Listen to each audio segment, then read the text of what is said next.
My name is Clara, and at 34 I never imagined I'd be a widow. Just 3 months ago, I lost Ethan, my husband of 11 years, to a sudden brain aneurysm. One moment, he was leaving for work with his usual smile. The next, I was standing in a sterile hospital room, staring at the man I thought I'd grow old with, gone without warning. The days after his funeral blurred together. People came and went with casseroles and condolences, but nothing could fill the silence of the house we had built together. I couldn't sleep, couldn't eat, and the loneliness was unbearable. When my mother reminded me about my nephew's first birthday party, I almost refused to go. How could I face balloons and cake when I was still wearing black? But Mom insisted. Ethan would want you there, Clara. Family is family, she said softly. So, a week after the funeral, I forced myself to attend. I dressed mechanically, wrapped a gift, and drove to my sister's small rental home across town. My sister Lydia was 4 years younger than me, beautiful, impulsive, and exhausting. While I had built a career as an interior designer and a stable marriage, Lydia had drifted between jobs, relationships, and crises. My parents always bailed her out, excusing her behavior as just her personality. Ethan had always encouraged me to be patient with her. "She's your only sister," he'd say, smiling gently. "People like Lydia don't mean to hurt others. They just don't know how to stop themselves." I tried to believe that. I really did. When Lydia had her baby, Owen, last year, I was genuinely happy for her, even though it stung a little. After years of failed fertility treatments, I had accepted that Ethan and I would never have children. Still, I loved Owen from the moment I held him, his tiny fingers curling around mine. I wanted to be the best aunt possible. But on the day of Owen's first birthday, everything changed. As I walked into Lydia's backyard, I noticed the strange atmosphere right away. Guests whispered. My parents sat stiffly at a picnic table, avoiding my gaze. Lydia appeared from the house in a new blue dress, smiling too brightly, carrying Owen on her hip. She looked triumphant, almost glowing with some secret energy. She tapped her glass and called for attention. "I have something important to share," she said, her voice steady but shaking slightly at the edges. My stomach turned. Then she said the words that would shatter everything I thought I knew about my life. "Owen isn't Tyler's son," she announced, referring to her on-again, off-again boyfriend. "He's Ethan's." The world seemed to stop. My father froze. My mother gasped. Every conversation around me fell silent. I just stood there, numb, staring at my sister as she continued. "Ethan and I had a brief affair 2 years ago," Lydia said, forcing a sympathetic tone. "It was a mistake, a moment of weakness. But before he died, Ethan told me he wanted to make things right. He even updated his will. He wanted Owen to have half of the house." Murmurs spread through the crowd like wildfire. I could feel their eyes on me. Pity, curiosity, judgment. Lydia reached into her purse and pulled out a folded document, holding it high. "This is his will," she declared. "It proves everything." For a moment I couldn't breathe. The air was thick and my vision blurred. My husband's name. My sister's voice. The implication that the man I loved had betrayed me, and the child I'd helped raise belonged to him. But then, something strange happened. Instead of breaking down, instead of screaming or fainting like everyone expected, I felt a wave of disbelief that was almost funny. The absurdity of it all hit me at once and I nearly laughed. I forced a calm smile. "May I see the will?" I asked. Lydia blinked, clearly not expecting that reaction. Slowly, she handed it to me. The moment I glanced at it, I knew it was fake. The wording was all wrong. Nothing like the legal documents Ethan used to bring home. And the signature, oh God. Ethan's signature had a very specific curve between the E and T. This one didn't. It was close but wrong. I handed it back to her gently. "Thank you," I said softly. "We'll discuss this later." Lydia frowned. "That's it? You're not denying it." "This is Owen's birthday," I said evenly. "We shouldn't ruin it any further." And with that I left. As soon as I got into my car, the laughter I'd been holding in finally broke free, laughter mixed with disbelief, grief, and anger. Because Lydia had no idea that her lie was not only cruel, but impossible. Ethan could never have been Owen's father. And the truth about that, about what Ethan and I had hidden all those years, was something Lydia could never have imagined. When Ethan and I met 12 years ago, I wasn't looking for love. I had just started my interior design career, working late nights and weekends trying to build a name for myself. Love was a luxury I didn't have time for, or so I thought. We met at a charity auction for children's cancer research. I had volunteered to help organize the silent auction, arranging art pieces and checking bids. One painting caught my eye. A watercolor of the Boston skyline at sunset, rich with purples and golds blending into the harbor. I couldn't stop looking at it all evening. And then Ethan appeared. Tall, clean-cut, and confident in a quiet way. When the auction closed, I saw him outbid everyone for that very painting. I remember smiling politely, thinking he must have really loved it too. But after the announcements, he walked straight toward me, holding the framed canvas in his hands. "I noticed you couldn't take your eyes off this," he said, his blue eyes crinkling at the corners. "I think it belongs with you." I laughed, caught completely off guard. "You bought this for me?" He shrugged lightly. "For a good cause, and because it's always nice to make a stranger smile." That was Ethan. Thoughtful. Observant. The kind of man who noticed small things no one else did. We went on our first date the next night. He took me to a small Italian restaurant overlooking the river. Felt like we'd known each other for years. I found myself laughing more than I had in months. He was a corporate lawyer, brilliant but humble, grounded despite his success. He remembered the waiter's name, asked genuine questions, and tipped generously. 8 months later he proposed on the harbor beneath a sky painted just like the one in that watercolor. I said yes before he even finished asking. We bought our first home a year after our wedding. A slightly crumbling Victorian in Beacon Hill that we swore we'd fix up together. It was expensive, but Ethan had just made partner, and my design projects were taking off. We called it our forever house. Those first few years were beautiful. We worked side by side. Ethan drafting contracts in his office while I redesigned clients' homes in mine. On weekends we painted walls, replaced fixtures, planted flowers. I'd catch him humming while fixing a cabinet, and I'd think this is happiness. But happiness has a cruel habit of changing shape. After a few years we started talking about children. We both wanted them deeply. I could already picture them. Little hands running through the backyard. Ethan teaching them how to ride a bike. We tried for years. Then came the doctors, the endless tests, the sterile clinics. We spent our savings on IVF cycles that failed one after another. I'll never forget the drive home after our last attempt. Neither of us spoke.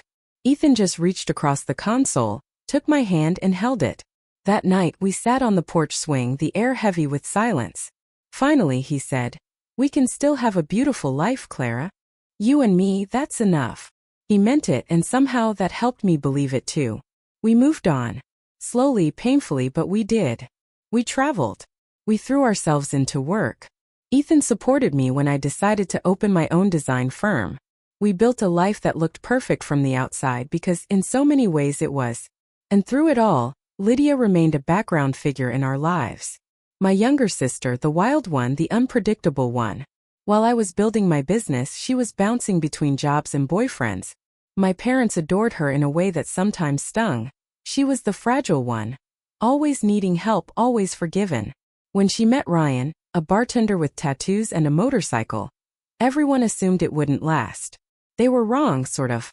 Their relationship was dramatic, fiery, filled with public fights and tearful reconciliations. Then at Thanksgiving she dropped the news. She was pregnant. I remember feeling my stomach twist when she said it. Lydia, who'd always mocked me for wanting children, was suddenly crying with joy about the miracle of life. Still, I smiled and congratulated her. When Owen was born, I was there with flowers and a handmade blanket. Lydia was overwhelmed, exhausted, and I did everything I could to help. I watched Owen often, sometimes overnight. Ethan, though kind, kept his distance. I thought it was because of our own pain, that maybe babies reminded him of what we'd lost. I never imagined there was another reason behind that distance. The night before everything fell apart, I remember Ethan complaining of a headache. "Just a migraine," he said when I urged him to stay home the next morning. He kissed me goodbye and promised to call after his meeting. That call never came. Instead, I got one from the hospital. By the time I arrived, he was gone. 36 years old. Healthy. Loving. Gone in an instant. The days that followed were hollow. Lydia barely showed up for the funeral. "The baby's sick," she texted. "I'll come when I can." When she did appear, she stayed only for the service, never meeting my eyes. Now, standing in her yard after hearing her confession about Owen, all those absences made sense, or at least they were meant to. But Lydia didn't know the truth. There was something she could never have known, something that made her claim not only cruel but impossible. Because 2 years before Owen was born, Ethan had undergone a surgery that changed everything. 2 years before Owen was even conceived, something happened that Lydia could never have known. It started as something small, Ethan complaining about dull aches and discomfort that wouldn't go away.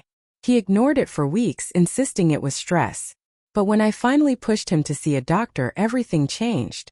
The diagnosis was a varicocele, a painful condition caused by enlarged veins in the scrotum. The doctor explained it could lead to complications if untreated, so surgery was the best option. Ethan wasn't thrilled, but he agreed. He wanted to stay healthy for both of us. The surgery went well, but there was a complication. During the procedure, the doctor recommended something additional: a vasectomy. Ethan's veins were severely enlarged, and there was a risk of future damage. A vasectomy would protect his health long term. I remember sitting beside him in the hospital, holding his hand as he told me. "Clara, it means we'll never have children," he said softly. I swallowed hard, tears threatening. "We already made peace with that," I whispered. "You're what matters, not what we can't have." He smiled weakly. "You always say the right thing." We decided to keep the surgery private. After years of invasive questions from family about when we'd finally have kids, we didn't owe anyone explanations anymore. It was just between us and Ethan's doctor. But that single decision to keep it quiet would later protect me in ways I could never have imagined. Our lives returned to normal, or something like it. We threw ourselves into work again. Ethan was thriving at the firm, mentoring younger associates and landing major clients. I was finally getting steady interior design projects across Boston. Lydia, meanwhile, continued her usual chaos. New job every few months, new boyfriend every season. My parents always rushed to help, often with money or excuses. "She just needs time to figure herself out," my mother would say, though Lydia was already in her late 20s. It was exhausting to watch, but I tried to stay civil. Ethan was always patient with her. "She's your sister," he'd remind me whenever Lydia crossed a line. One evening, 3 years before Ethan's death, we invited her over for dinner to celebrate her new marketing job. Ethan cooked his famous lasagna, and we opened a bottle of wine. Everything was fine until I stepped away to take a long client call. When I came back, something felt off. Lydia was sitting too close to Ethan, laughing too loudly, her hand brushing his arm. Ethan looked uncomfortable, shifting slightly away. I didn't think much of it at the time. It was Lydia, after all. She was always flirtatious, always pushing boundaries. But later that night, Ethan sat on the edge of our bed, unusually quiet. "There's something I need to tell you," he said. "And I don't want it to come between you and your sister." My stomach tightened. "What happened?" "She made a pass at me," he said. "Nothing physical, but it was inappropriate. She said things about how you don't appreciate me enough, how she could make me feel wanted. When I told her to stop, she laughed it off as a joke." I felt my face flush with anger and shame. "She what?" He sighed. "I didn't want to make it worse, but I also didn't want to keep it from you." I lay awake that night, staring at the ceiling, thinking about how Lydia had always envied me. Even as children, she couldn't stand seeing me succeed without finding a way to outshine me, or hurt me. But this was beyond petty rivalry. Still, Ethan and I decided to move on. "Let's not create family drama," he said. "It's not worth it." But the incidents didn't stop. Lydia started sending Ethan flirty texts, showing up at his office under flimsy excuses, accidentally touching him during family gatherings. Ethan handled it with grace, always telling me afterward so I wouldn't be blindsided. Eventually, it became too much. We sat down with my parents, hoping they'd help rein her in, but they brushed it off. "Oh, Lydia's just affectionate," my mother said. "She adores Ethan like a brother." "A brother?" Ethan asked, incredulous. "Most sisters don't text their brothers at midnight saying they miss their smile." My mother gave him a pitying look. Maybe she's just lonely. Don't make her feel ashamed. That night, Ethan made a decision. We're keeping our distance, he said firmly. No more private moments. No more pretending this is normal. And that's exactly what we did. We stopped attending gatherings where Lydia would be alone with us. Ethan blocked her number after she sent one last message, a late-night text that simply read, "You'll realize someday you married the wrong sister." The next few months passed quietly. Lydia drifted out of our daily lives, and things felt peaceful again. But Ethan's words from that period stayed with me, hauntingly prophetic. "Clara," he said one evening as we sat in the garden, the stars glinting faintly above us. "I know your sister. She's not done. One day she'll try something bigger. And when she does, I want you to be ready." I laughed it off then. "You think she's plotting revenge? That's dramatic, even for Lydia." He smiled faintly. "I hope I'm wrong. But just in case." The following week, Ethan made an appointment with our family attorney, James Walker. I went with him, not realizing how important that meeting would become later. Ethan explained everything to James: Lydia's advances, the text messages, even the surgery that made it medically impossible for him to father a child. James, an older man with decades of experience, had looked troubled. "You'd be surprised how often family disputes turn into legal battles," he said. "Document everything. Keep records. Texts, emails, medical files, everything. You never know what might be used against you one day." So we did. We gathered every message, every note, every medical document. Ethan updated his official will through the proper channels, leaving everything to me.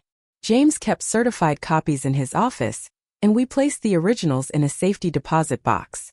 Ethan called it our disaster preparation kit. I thought it was overkill. But standing in that yard 2 years later, hearing Lydia claim that her child was Ethan's, I finally understood. Ethan hadn't just been protecting himself. He had been protecting me. The morning after Lydia's shocking claim, I woke up with a sense of cold clarity. For the first time since Ethan's death, my grief felt sharp instead of dull. She had crossed every line imaginable, lying about an affair, claiming her child was my husband's, and waving a forged will in front of our family. But instead of anger, what I felt was purpose. Ethan had warned me, and now I understood why he'd taken such careful steps. He'd known this day might come. I got dressed, grabbed my purse, and drove straight to Bayview Bank, where our safety deposit box was kept. The manager, Mr. Lewis, recognized me immediately. His kind eyes softened. "Mrs. Hale," he said quietly, "I was so sorry to hear about Ethan. He was a good man." "He was," I replied, my throat tight. "And I think he might have left something to help me even now." He led me into the vault room, where the metal drawers stretched across the walls like something from an old movie. My hands trembled slightly as I unlocked box 413. Inside was a brown folder labeled in Ethan's neat handwriting, "In case of anything." I took a deep breath and opened it. The folder contained exactly what Ethan had promised to our attorney years ago. His official notarized will, leaving everything solely to me. Certified medical records from his doctor, confirming the vasectomy performed 2 years before Owen was conceived. A journal where he had meticulously documented Lydia's behavior. Dates, comments, screenshots of text messages. A letter from our attorney, James Walker, confirming he had witnessed the will's signing and kept copies. And finally, at the bottom of the box, a sealed envelope addressed to me in Ethan's handwriting. My heart stopped. With trembling fingers, I tore it open. Asterisk, "My dearest Clara, if you're reading this, something has happened to me, and you've needed to open this box. I pray it's many years from now, when we're old and gray. But if not, and if Lydia has tried to hurt you, please know I saw it coming. You always believe the best in people, especially family. That's one of the things I love most about you. But it's also what makes you vulnerable. These documents will protect you. Don't doubt yourself, Clara. Don't let guilt or loyalty blind you to the truth. You deserve peace. I love you endlessly. Ethan." Asterisk, tears spilled down my cheeks as I read his words. It was as though he was still protecting me, even from beyond the grave. I wiped my face, took a steadying breath, and returned everything to the box except what I needed. Copies of the Betrayal will, the medical reports, and several pages from Ethan's journal. I placed them carefully in my bag. Then I called James Walker's office. "James, it's Clara Hale," I said, my voice firmer than it had been in months. "We need to talk. It's about Lydia." James's office was in a stately brownstone near downtown Boston, the kind of place that smelled faintly of leather and old books. When I arrived that afternoon, he stood to greet me, his silver hair catching the sunlight through the window. "Clara," he said warmly, shaking my hand. "I was devastated to hear about Ethan. He was like a son to me." "Thank you," I said softly, "but I think he prepared for this moment more than either of us realized." I explained everything: the fake will, Lydia's public claim, her story about the so-called affair. I handed him the forged document. James read it carefully, his frown deepening. "This is amateurish," he said finally. "The phrasing is all wrong. Ethan always used precise legal terminology. This sounds like something pulled from the internet. And the signature? Forged but poorly. It wouldn't hold up for a minute under expert review." "I knew it," I said quietly. "But I want to handle this right. I don't want to humiliate her publicly if I can avoid it." James leaned back, removing his glasses. "Then we need to be strategic. This isn't just a family issue, it's fraud. And given the amount involved, it could be a felony." My stomach tightened. "You think she planned this?" "I think she's desperate," he said. "And desperation makes people dangerous." He picked up his phone. "There's someone I want you to meet. A private investigator I trust, Frank Delaney.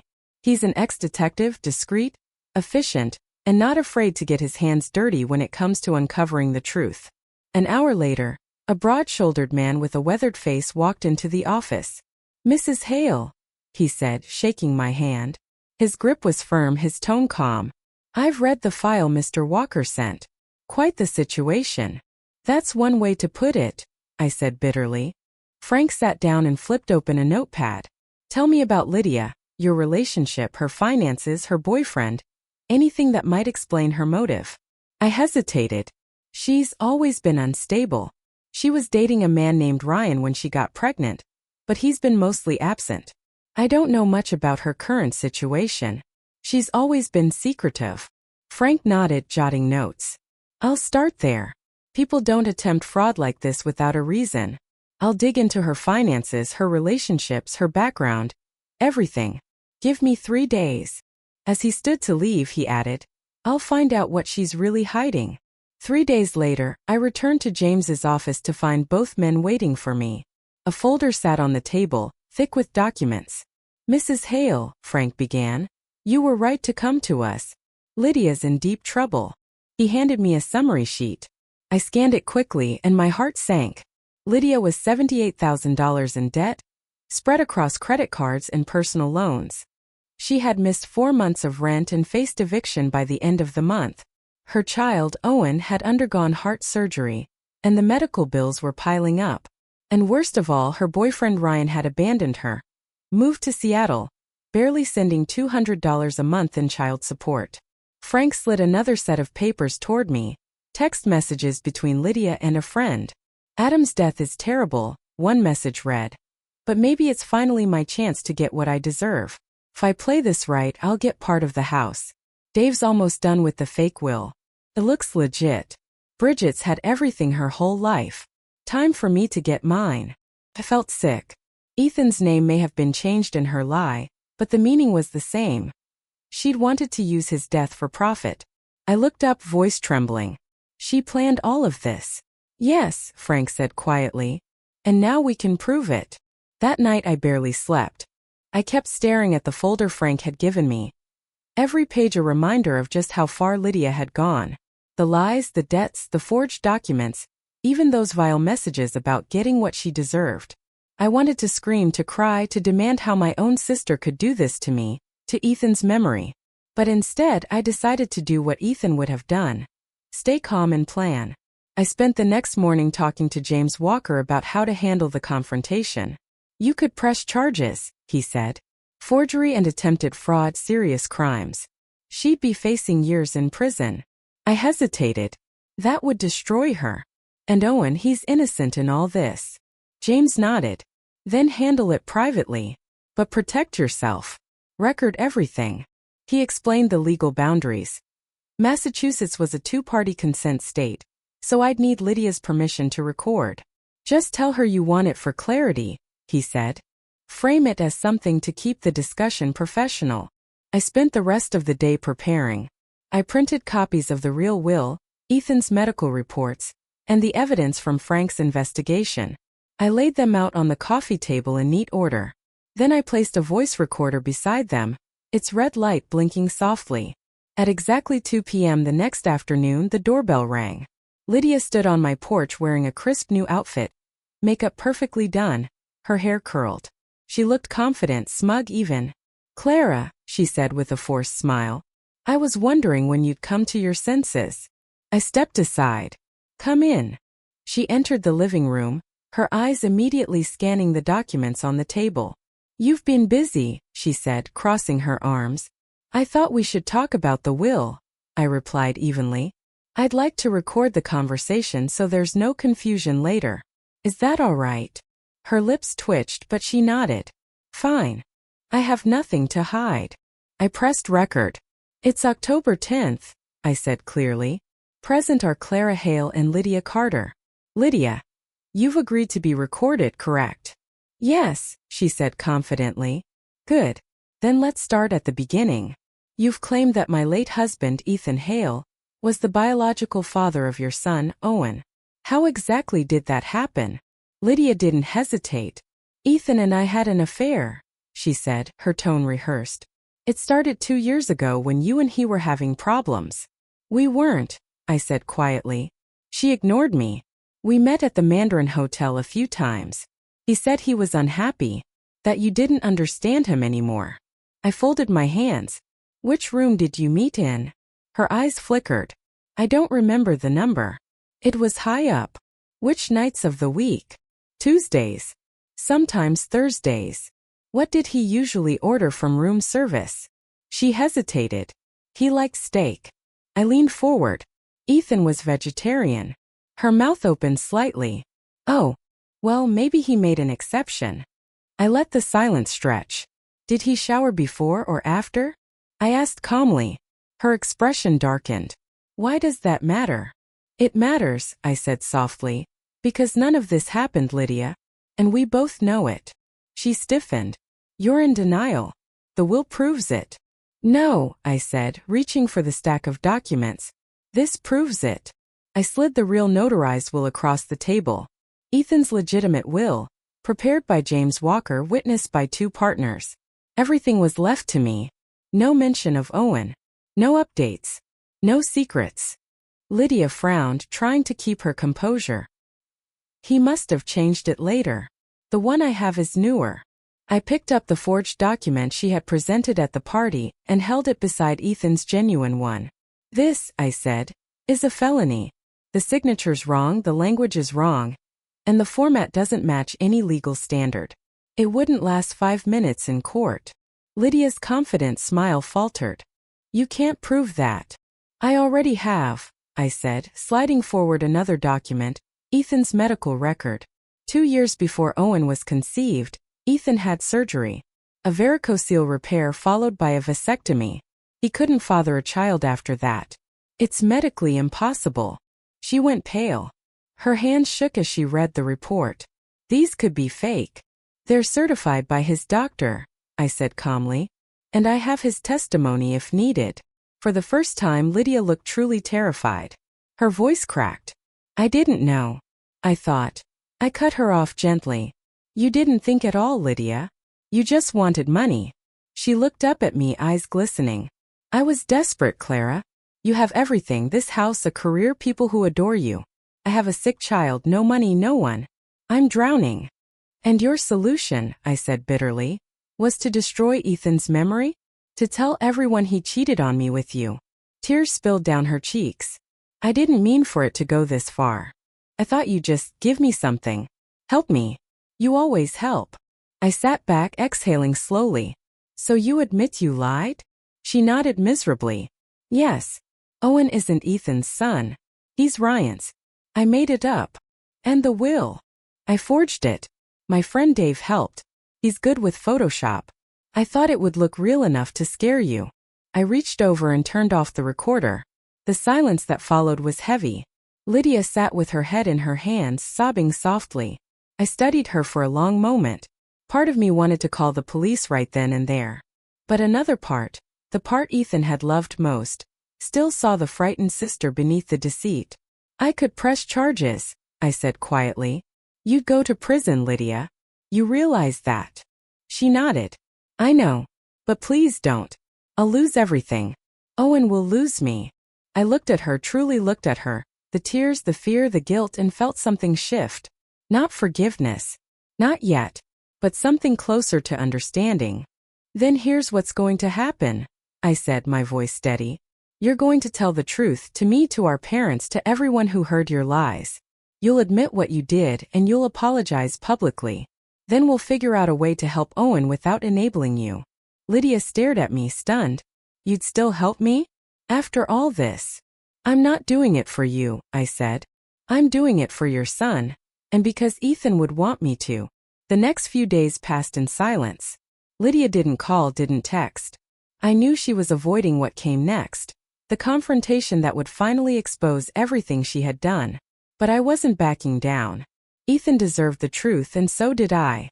On Friday morning, I called my parents and invited them to dinner. I need everyone here, I told my mother firmly.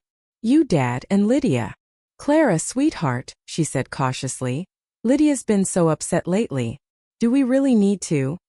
Yes, I interrupted. It's time for the truth. There was a long pause before she sighed. All right. We'll come. That Saturday evening I set the table with quiet precision. Plates, glasses, candles, everything perfectly in place. Ethan would have smiled at the symmetry. It wasn't just dinner. It was closure. At 7 o'clock sharp, the doorbell rang. My parents arrived first. My mother carried her famous lasagna, as if food could fix this. Smells good, I said flatly, taking it from her hands. She looked at me nervously. Clara, what is this about? Lydia wouldn't tell us. She will, I said. Once she gets here. Moments later, the second bell rang. Lydia stepped in. Eyes red but makeup carefully done. She looked smaller somehow, fragile in a way I hadn't seen before. She avoided my eyes as she sat down across from me. My father cleared his throat. All right, girls. Let's get this over with. What's going on? I turned on the small voice recorder sitting in the middle of the table. This conversation is being recorded, I said calmly. For everyone's clarity. Clara, my mother said reproachfully. Is that really necessary? Yes, I replied simply. Now Lydia, tell them. Lydia's fingers twisted the edge of her napkin. For a long moment she said nothing. Then in a trembling voice she began. I lied, she said finally. About everything. My mother frowned. What do you mean?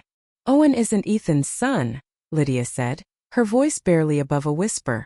Ethan and I never had an affair. I made it all up. The silence was deafening. My father stared at her, unblinking. My mother's mouth fell open. Why would you say something like that? She whispered. At his funeral, Lydia? In front of everyone. Tears welled in Lydia's eyes. Because I was desperate. I was broke, facing eviction, and Owen's surgery bills were drowning me. I thought if I said he was Ethan's child, I could claim part of Clara's house through a fake will. My father's face turned red. You forged a will? She nodded miserably. A friend helped me. It was stupid. I wasn't thinking. You weren't thinking, he thundered. You lied about your own brother-in-law. You tried to steal from your sister. What kind of person does that? My mother reached for Lydia's hand, but I stopped her with a look. No, Mom. Let her finish. Lydia wiped her cheeks. I thought Clara would just give in. She always does. I didn't expect her to investigate or find out about the surgery. The surgery? My father asked, confused. I took a deep breath. 2 years before Owen was born, Ethan had a medical procedure that made it impossible for him to have children. Lydia's story was never just cruel. It was biologically impossible. My mother gasped softly, pressing her hand to her mouth. My father looked stunned, glancing between us as the truth settled in. Lydia whispered, I'm sorry. I'm so sorry. My mother's eyes filled with tears. "Oh honey, you should have come to us. We would have helped you." "With what?" I asked sharply. "More money? Another bailout? That's all you've ever done. Rescued her from her own disasters. And look where that's gotten us." "Clara," my mother said, stung. "That's not fair." "It's the truth," I said, my voice rising. "You've been making excuses for her since we were kids. Every time she lied, you covered for her. Every time she failed, you blamed someone else. You taught her she could do whatever she wanted without consequences." "That's not," my mother started, but Lydia cut her off. "She's right, Mom." Everyone turned to her. Lydia's voice was small but steady. "You've always protected me, even when I didn't deserve it. And it made me selfish. It made me think I could manipulate my way out of anything. But I can't anymore. Not this time." For the first time, I saw something honest in her eyes. My father leaned back heavily in his chair, rubbing his temples. "So what happens now?" I looked at Lydia. "I'm not pressing charges," I said quietly. My mother exhaled in relief, but I held up a hand. "I'm not doing this for her. I'm doing it for Owen. He deserves stability, and a mother who takes responsibility." Lydia nodded weakly. "Thank you." "Don't thank me yet," I said. "There are conditions. James Walker is drawing up a legal agreement. You'll go to therapy, get financial counseling, and keep a stable job. In return, I'll set up a trust fund for Owen, for his education and medical care. But if you break the agreement, everything stops immediately." My father nodded approvingly. "That's more than fair." Lydia looked at me through tears. "You don't have to do that for me." "I'm not," I said softly. "I'm doing it for your son, and for Ethan. He'd want Owen taken care of." My mother's voice trembled. "Maybe now we can put this behind us." I looked at her sharply. "No, Mom. We can't just move on. Trust has to be rebuilt. And you both need to stop enabling Lydia. She has to learn to stand on her own." My father reached over and squeezed my hand. "You're right, Clara. You've handled this better than I ever could have. Ethan would be proud." For once, my mother didn't argue. She just nodded, silently crying. When dinner ended, everyone left quietly. Lydia lingered at the door, hesitant. "I really am sorry," she whispered. "Not just for the lies, but for everything. I've been jealous of you my whole life. I thought you were perfect." I met her eyes. "I'm not perfect, Lydia. I just learned to live with my flaws. Maybe it's time you do the same." She gave a small broken nod. "Do you think you'll ever forgive me?" "I don't know," I said truthfully. "But I'm willing to try, for Owen's sake." As she walked away into the night, I felt something inside me shift. A mix of grief, relief, and an unfamiliar kind of peace. The truth was out. Ethan's memory was safe. And for the first time in a long while, I could finally breathe. A year had passed since that night. Since Lydia's lies had torn through what little peace I had left after Ethan's death. In that time, the wounds had begun to close, though the scars remained. The world looked different now. Not brighter, not duller, just quieter. Spring had returned to Boston, and the garden Ethan and I once tended together was blooming again. The daffodils he'd planted before he died had pushed their way through the soil, golden and defiant. I stood there one morning, a cup of tea in hand, watching the sunlight spill over them. They reminded me of Ethan, stubborn, patient, and full of quiet life. So much had changed since his passing. The trust fund for Owen had been established, ensuring his medical care and future education. Lydia had started attending therapy as agreed and was finally sticking to a steady job, working as an office manager at a dental clinic. It wasn't glamorous, but it was stable. And for Lydia, stability was progress. At first, I had doubted she'd follow through. But week by week, she began to change. Therapy was helping her unpack years of insecurity and envy. The constant need to compare, to compete, to take rather than build. We weren't close, not like before, but we were civil. Sometimes, when she came by to drop off Owen for a visit, we'd share coffee in cautious silence. And though the air between us still carried the weight of what had happened, there was something new in her eyes, humility, maybe even hope. Owen, meanwhile, was thriving. His heart condition had stabilized, and at 2 years old, he was a whirlwind of laughter and energy. He called me Auntie C, and every time he ran into my arms, It reminded me that love could still grow from the most broken places. My parents had changed too. For years, they'd enabled Lydia's chaos under the guise of love. But after that dinner, something in them shifted. My father became firmer, my mother more introspective. They had stopped treating Lydia like the fragile one and started treating her like an adult who needed accountability. It wasn't easy for them, especially my mother. She missed the illusion of a perfect family. But even she had come to understand that honesty mattered more than appearances. Our family wasn't what it once was, but maybe that was a good thing. It was finally real. As for me, grief had softened into something gentler. I still missed Ethan every day, the sound of his laugh, the way his hand fit perfectly around mine. But instead of feeling crushed by the emptiness, I'd learned to carry him differently. In the evenings, I sometimes reread the letter he left me, the one from the safety deposit box. His words had become my anchor on hard days. A quiet reminder that his love hadn't ended with his life. Don't doubt yourself, Clara. Don't let guilt or loyalty blind you. You deserve peace. Peace. It had taken me a long time to understand what that really meant. In the months after the confrontation, I joined a local grief support group. 12 strangers who knew exactly what it felt like to lose someone suddenly. We met every Thursday, sharing stories, tears, and sometimes laughter. Over time, those strangers became friends. They reminded me that grief didn't have a finish line. It simply changed shape. One night, after a meeting, one of the members, a quiet man named Michael, stayed behind to help me stack chairs. He was a professor of ethics at Boston University, thoughtful and patient. We started getting coffee after meetings, talking about everything from books to memories we couldn't quite let go of.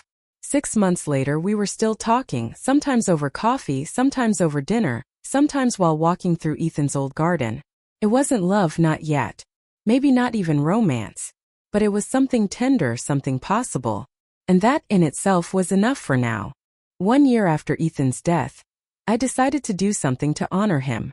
With the help of James Walker, I founded the Ethan Hale Foundation for Legal Education, a scholarship program supporting underprivileged students who wanted to study law.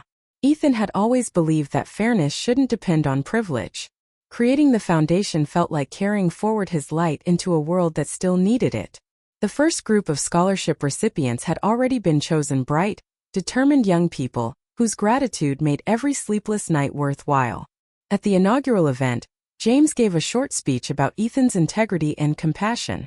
When it was my turn to speak, I looked out over the crowd and saw Lydia in the back, holding Owen. She smiled at me. Not a jealous or nervous smile, but a genuine one. I smiled back. After the ceremony, she approached me quietly. "You did it," she said softly.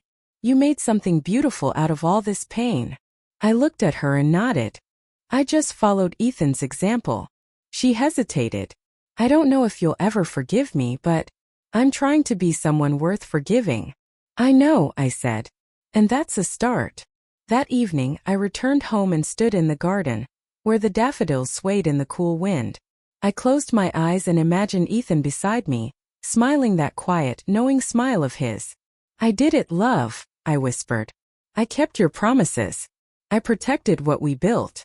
A soft breeze rustled the flowers as if in answer. I took a deep breath, feeling both the ache of what I'd lost and the gratitude for what remained. Because if this year had taught me anything, it was that healing isn't about forgetting. It's about learning to live alongside the pain. It's about understanding that love can still exist after loss, just in different forms. Sometimes it's in a child's laughter. Sometimes it's in a sister's apology. Sometimes it's in the strength to stand up for yourself when no one else will. And sometimes it's in the quiet moments, when you realize you've survived something you thought would break you. Ethan had prepared me for everything, even for life without him. And as I turned to go back inside, I felt a peace I hadn't felt in years, deep, steady, and real. As love, I realized, doesn't end. It simply changes shape.